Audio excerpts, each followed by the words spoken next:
how to see other viewers on Facebook story. Now I'm going to be providing you a specific alternative way in doing this method because at the very first instant, Facebook does not actually have an immediate feature or option just for you just enabling or disabling it.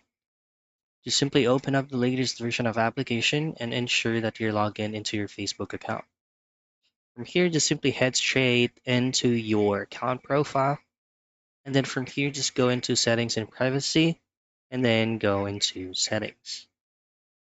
Now, what you want to locate in here is just use the search box, and then just simply type in story.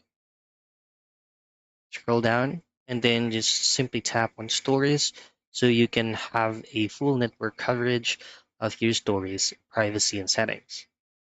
So as you can see at the very second option, you can see where you can adjust who can see your stories. Simply tap on that.